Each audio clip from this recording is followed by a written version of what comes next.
You ever do something wild, something super impressive, at least to yourself, and no one was around to see it? And you're like, please tell me somebody saw that. Okay, now imagine that thing was scoring the goal that won the Stanley Cup.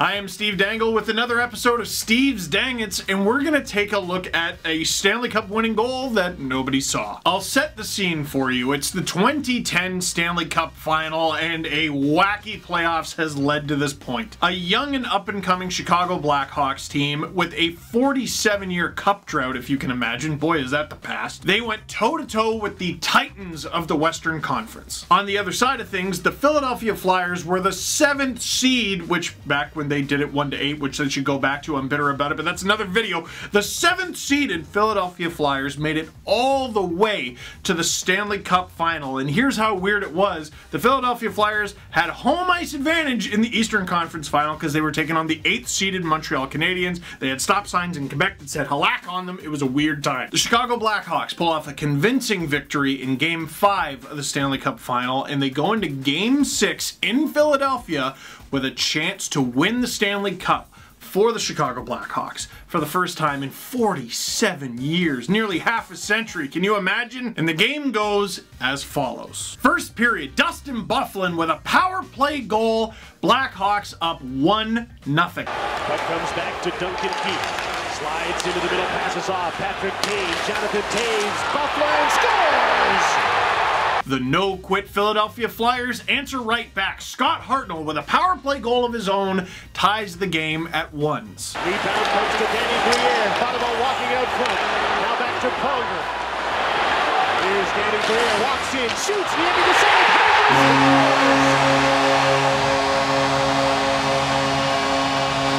And that is how we went into the first intermission. Oh, the suspense is building. Do you feel it? Second period. Danny Briere scores his 12th of the playoffs for the Flyers. He was fantastic that year.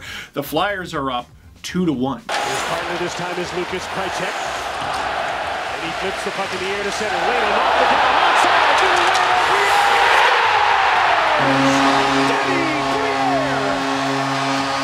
Answering right back, Patrick Sharp scores his 11th of the playoffs. He was fantastic that year. It's tied at 2. Keith will lead the way into the attacking zone. Passes into the middle. Forward passes off. Sharp scores! Patrick Sharp. A younger Andrew Ladd with his 3rd of the playoffs, and the Blackhawks' 3rd goal of the game gives them a 3-2 lead heading into the 3rd period. They could win this thing. Carl under pressure in his own zone. He lost the puck. Patrick Kane won't give it up. Nicholas Jalmerson shoots. Deflected. They score! Andrew Ladd was crossing in front of the net. Looks like he deflected it, and the Blackhawks have a late second period 3-2 lead. And the clock is ticking down, winding down, but again, I told you about those no-quit Philadelphia Flyers. Scott Hartnell scores to make it 3-3 with just 4 minutes to go. Imagine that. You have a half-century Stanley Cup drought, and you're this close, and Out here with Briere and Hartnell. Gets through the neutral zone, into the attacking zone. Hartnell heads for the net. Briere's already there. Let's see, they score!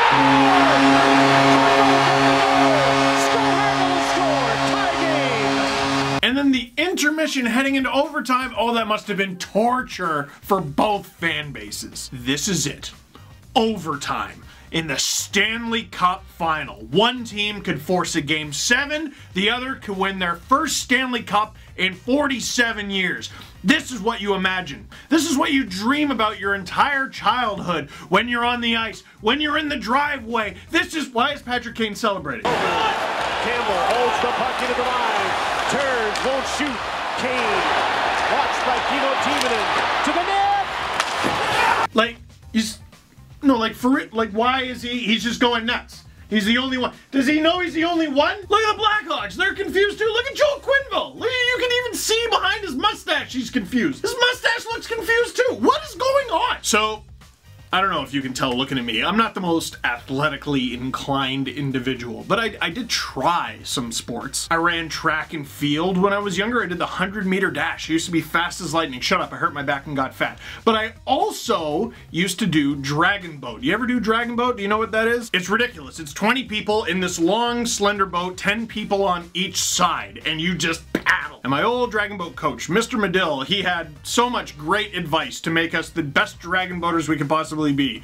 And one of those little tidbits of advice is if the race is close at the finish line, just celebrate like you won. Because if it's a close race, I mean, this is a high school boat race. They probably don't have photo finish technology. If they're not sure who won and you're the team who throws up their hands and goes nuts, they're gonna think that you won. Is that not exactly what Patrick Kane did on this goal? Well, kind of. It was a little bit more convincing because he didn't think he won. He didn't think he scored.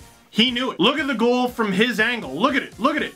Of course that puck is in. But almost all the Chicago Blackhawks, most of the Philadelphia Flyers, almost every fan in attendance barely even reacts. And if you look, it's sort of understandable. The puck goes in on a weird angle, a real bad angle, and then it basically disappears in the netting, and you can't see the puck. So Kane just starts throwing his gloves off and going nuts, but if you're one of the officials calling this game, you can't just take his word for it. You gotta go upstairs and check. So they actually had to do a review for a Stanley Cup winning goal. It's the worst. Tell me about it, said every Sabres fan watching this video. And it's hilarious because there's this initial dog pile, but you can tell almost all the Chicago Blackhawks are like, should we be doing this? I don't know, this guy, if we're gonna look stupid if it's not in. Joel Quenneville's standing there holding on to the rest of his coaching staff, but like steely face, like a bunch of soccer players ready to defend a free kick. And once there is a review, once they show the goal, the Blackhawks then go from their awkward pile to their hooray pile. They go from fake unsure celebrating to actual, oh my god, we're the Stanley Cup champions celebrating. We just won a thing for the first time in 47 years celebrating. And if you're a Blackhawks fan, especially in 2010, you go, we'll take it, however it came. But if you're the NHL, that's gotta be a bit of a dang it. Stuff like that is supposed to be iconic. It is supposed to be beautiful and brilliant to watch, but also to listen to. There should be an amazing call because everyone knows what's going on and the crowd noise, and it's a little bit difficult on the road, but you still hear the woo of all the players on the ice. But even the team that scored and won the Stanley Cup had no idea what was going on. It's funny because it reminded me a little of Sidney Crosby's gold medal winning goal in Vancouver just a few months before. They're actually kind of similar. Left-handed Sidney Crosby coming in on the goalie on the left side there and just squeaks the puck in. And I remember, and yes, I'm gonna brag about this forever because I was there, it took the crowd just a split second to realize that's in! But of course it's a split second and then an eruption. And at very least, Team Canada knew the puck was in the net. Ryan Miller knew the puck was in the net. Everybody knew the puck was in the net because there it is. On this one, just befuddlement. I love Glenn Healy's call.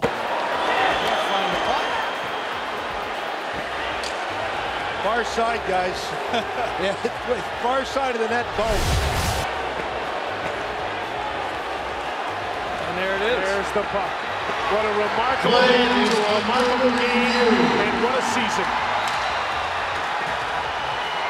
Just so dry. It's right there. That's where the Stanley Cup winning puck went. Yeah, okay. Listen, if you're a Chicago Blackhawks fan or any player on the Chicago Blackhawks, you don't care how you win the Stanley Cup. You just want to win the Stanley Cup, especially after 47 years. But for the league and for any other fan watching that game, it's kind of a dang it. What do you think? Leave a comment in the comment box down below. That is it for this one. Thank you very much for watching. Click like if you liked this video. Click subscribe if you really liked it. Tell all your friends. Oh, is the video over? Is it over? We got to do a review to find out if the video's over?